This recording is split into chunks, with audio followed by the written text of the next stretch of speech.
자, 글로벌 증시의 주요 변수들을 통해서 투자 인사이트 얻어보는 시간입니다. 도움 말씀에 김윤정 선임연구원 나와 계십니다. 안녕하십니까? 안녕하십니까. 자, 오늘은 어떤 이슈들 준비해 주셨을까요? 일단은 처음으로는 이제 그 러우 전쟁이 네. 계속 좀 이어지고 있는데 그와 관련해서 이번 주 후반 우리나라는 이제 휴장일 때 이제 미러 정상회담 예정되어 그렇죠. 있는데 그와 관련된 부분 짚어볼 예정이고요. 그리고 이번 주 들어서 미국 경제계 굵직한 인사 이동들이 좀 몇 건 있었습니다. 그와 관련한 코멘트와 더불어서 좀 미국 내에서 어떤 지표들 나오는 부분들 간략하게 살펴볼 예정이고 또 마지막으로는 이제 미중 관세 휴전이 연장하는 것으로 최종 확정이 되었는데 그럼에도 불구하고 계속 확인해 봐야 하는 관세 관련 불확실성 이슈들 좀 같이 짚어보도록 하겠습니다. 네. 종전과 관련된 이슈들, 여기에 또 연준 위원들의 좀 굵직한 발언들, 또 관세 이렇게 중요한 이슈들 3개 준비해 주셨는데 러우 전쟁과 관련된 내용부터 먼저 나눠보죠.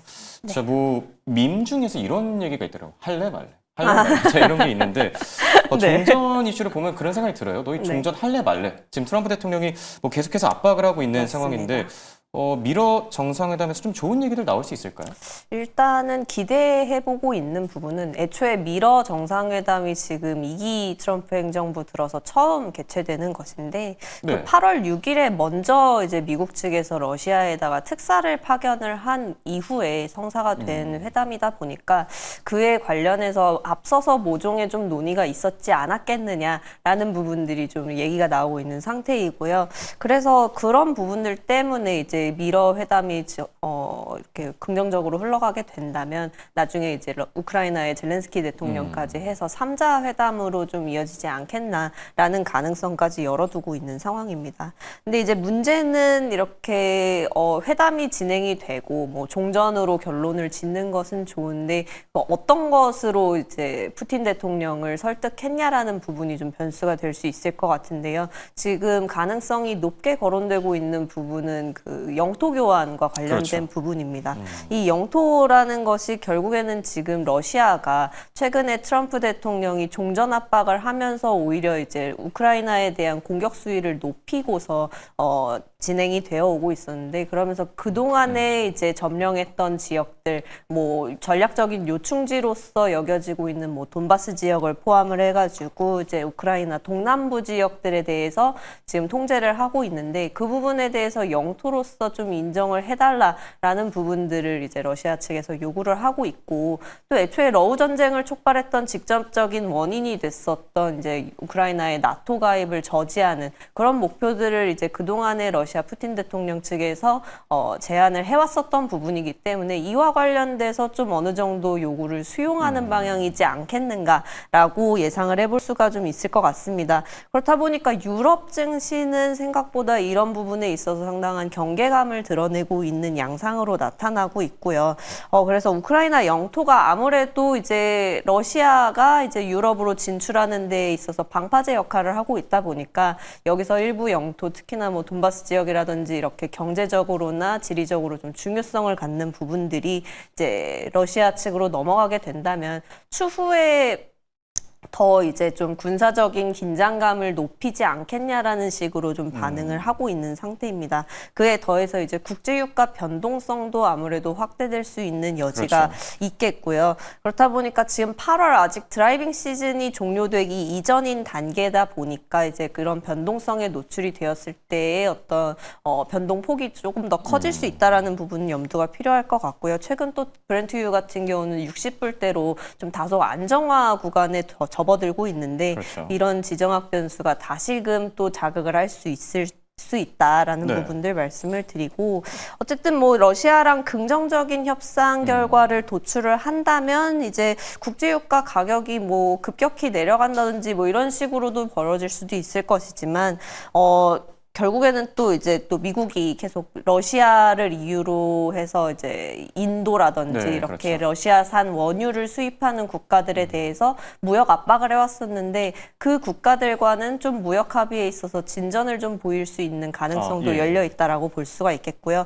우리나라 측면에서 본다면 뭐 유럽 측이 대러와 관련된 무역 그 군사 장비를 좀 강화한다라는 측면에서 본다면 방산업체에 대해서 대해서는 긍정적인 시각을 좀 유지를 해볼 수가 있을 것 같습니다. 이미 뭐 아시겠지만 폴란드나 루마니아 쪽으로는 이제 한국산 무기 수주량이 상당히 늘어나고 있는 상황이고 그와 관련해서 주가 상승도 상당히 많은 수준 되어 있었고요. 그렇다 보니까 최근엔 오히려 고평가 논란으로 좀 조정 국면이었는데 그렇죠. 이러한 국면이 지나가고 또 유럽에서 좀 전방위적으로 무기 생산에 대한 부분에 대해서 니즈가 늘어나게 된다면 국내 방산업체들에는 또 긍정적인 뭐 부분으로 작용할 수 있을 걸로 보고 있습니다. 네. 정상회담에서 뭐 종전과 관련된 좋은 내용들이 나왔으면 좋겠지만 네. 당분간 좀 지정학적 리스크가 좀 이어질 수 있는 만큼 네. 방산주에 대한 관심도 가져가 볼 필요가 있어 보이고요. 자, 미국의 금리 인하 속도 갈수록 빨라지는 것 같습니다. 지금 네. 금리 인하 기대감이 상당히 많이 올라선 상태인데 어떤 이슈들 때문이죠?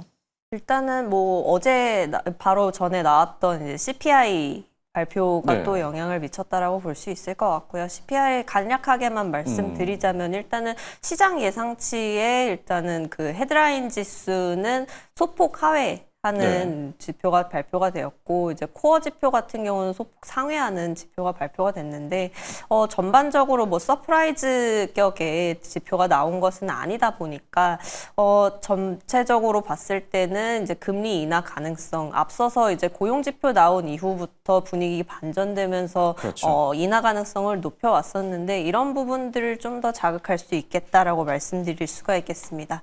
관련해서 인사 이동과 관련된 부분도 짚어볼 수가 있을 것 같은데요. 일단은 지난 8일부로 조기 사임했던 이제 연준의 쿠글러 이사가 있는데 이 네. 자리를 좀 대체할 만한 사람으로 지금 지명된 사람이 스티브 미란이라는 인물입니다. 그렇죠. 이분 같은 경우는 일단은 쿠글러 이사의 원래 임기였던 내년 1월 말까지 임시직으로서 자리를 대체를 하게 되는데 이 스티브 미란이라는 인물 조금 익숙하실 수도 있어요. 이 트럼프 행정부의 경제 정책이나 어떤 지금 전반적인 대외 정책들의 방향성에 좀 큰 영향을 미친 걸로 알려져 있는 그 미란 보고서라고 하는 게 있는데 그 문건을 작성한 인물이다라고 말씀을 드릴 수가 있겠고요. 그야말로 이제 좀 친정부 성향의 인물이다라고 해석을 해볼 수가 있을 것 같습니다. 아무래도 그렇다 보니까 이제 애초에 그 미란 보고서 내에도 이제 약달러와 저금리 뭐 이런 부분들을 주장했던 바 있기 때문에 연준의 어떤 인사의 구성이 조금 더 이제 금리 인하를 지지하는 인원이 한 명 더 늘어난 것이다 보니까 그런 가능성을 조금 더 높이는 부분이다라고 해석을 해볼 수가 있을 것 같고요. 그래서 일단은 트럼프 행정부는 쿠글러 연준 이사의 이제 정식 후임을 찾는데 좀 주력을 하는 가운데 더해서 또 지금 최근에는 또 파월 연준 의장의 후임도 이제 가을 중에는 후보를 발표를 하겠다라고 발표를 했습니다. 결국 이제 뭐 파월 연준 의장 임기는 아직까지 좀 남아 있습니다. 다 내년 5월까지가 임기인데 미리 좀 후임을 지정하고 이런 방식을 통해서 연준에 대해서 금리 인하에 대한 좀 요구를 간접적으로 계속 좀 압박을 하고 있는 것이 아니겠나라고 해석을 해볼 수가 있을 것 같습니다. 뭐 그렇다 하더라도 이제 연준이 행정부의 요구랑 무관하게 좀 경기 지표에 대한 판단을 좀 계속 내리면서 이제 독립성을 유지할 걸로 예상이 되고 있는데 그렇다 보니까 앞서 말씀드린 대로 이제 CPI가 여전히 좀 중요한 지표로서 작용을 하는 거고요. 한 가지만 더 말씀을 드리자면은 이제 CPI를 수집하고 발표하는 주체가 또 이제 그 비농업 고용 보고서 발표하는 같은 곳인 고용통계국입니다. 근데 이제 앞서서 그 비농업 고용 지표가 이제 대폭 수정되는 사태를 겪으면서 이 데이터의 어떤 집계 방식이라든지 이런 부분에 있어서 신뢰성이 너무 낡았다 이런 얘기들이 많이 나왔었죠. 그런 부분들이 좀 비판을 받기 시작했고 그 책임을 지면서 이제 고용통계국장이 좀 경질되는 일이 있었는데 그 다음 후임 자리에 또 보수 성향의 경제학자인 안토니 헤리티지 재단 수석 이코노미스트가 좀 지정이 됐습니다. 그렇다 보니까 이 방식에 대해서도 대대적인 변화가 있을 걸로 좀 예상이 되고 있고요. 이 CPI 지표에 대해서 뭐 일단은 신뢰를 하겠지만은 그 방식에 대해서도 좀 전반적으로 변화가 되지 않겠는가 예상해 볼 수 있을 것 같습니다. 네.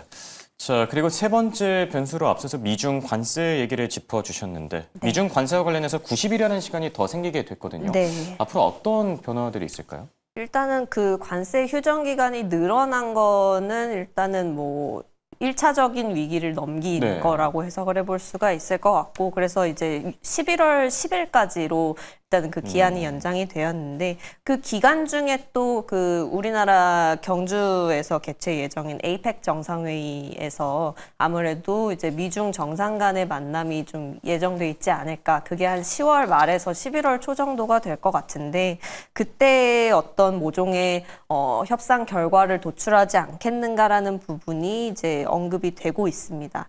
일단은 뭐 앞서 3차 정상급 회담에서 고위급 회담에서도 이제 기대가 됐었던 부분은 이제 네. 중국의 공급망이라든지 공급 과잉 문제 이런 부분들이 좀 언급이 되어야 한다라고 그렇죠. 말씀을 드렸었고, 또 미국이 중국 측에다가 부과한 펜타닐 관세와 관련한 어떤 기준 마련 이런 부분들도 이제 논의가 되어야 하고, 그리고 미국 같은 경우도 계속 좀 타 무역 상대국들에 대해서 농산물 시장 개방이라든지 뭐 그런 부분들을 요구를 하고 있기 때문에 이 부분이 그 중국과 맞저 합의를 이루어야 되는 부분이다라고 말씀을 드릴 수가 있겠고요.